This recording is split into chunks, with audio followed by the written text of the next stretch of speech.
atwea ye nyo bia wokuru aya ne wakasa akotokofo a ye kumase asante kotofo ye na akotokofo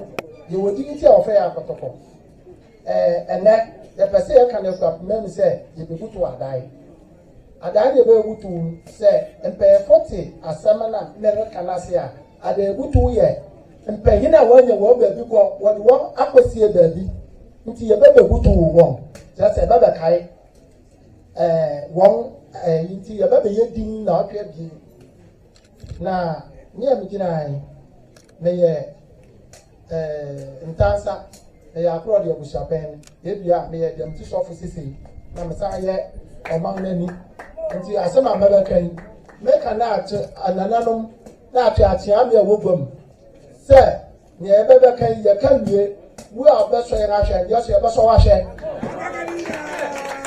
ya beso ye na hwe ye so ye beso wa hwe se me ba aba ya wo fanya ati amepa ye ba no ba ya mo bia na ka program say ayo ati amepa ye ba ti ye vanchen Mampong abakwasem bia ye dira asi abrom ti ahasa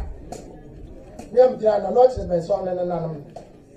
ati menson ono chichire Mampong ko weson nti na ni dindu ati menson ni fi akro de media nkasa de pa mi asime ne dodo no fra pa pa oya Abusuapayin so aya Abusuapayin na ne wo mi se ene nana mama nyama bi aye mefe asana aye nwa na ye koso na ye ya ekati ye be siche muye akura de kotoko na de so abayen ye fi esante Mampong na wo pe wo do bayire ya mishoye wo so friend bayire o ba ni wo ba ti o ma wo bi asina se no ma ha ye na no kire se mere ye hana mete na bo mete se nti adekura de akura de jendi akura de ni dimi ni oba no ye ase a okura na de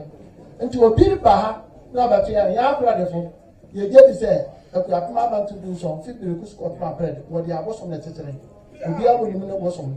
na yan a wurasa mbaye fo beka na besim na riba betwa so obi awo bika titi obi tere nti me dia minim awa mebrom ana ma gbo no tofa se na be fo wo be se mu kakra nti yan akura de kotoko da dia so aba na Abusuapayin amewo a me de kire Mampong pehini ana me de abatu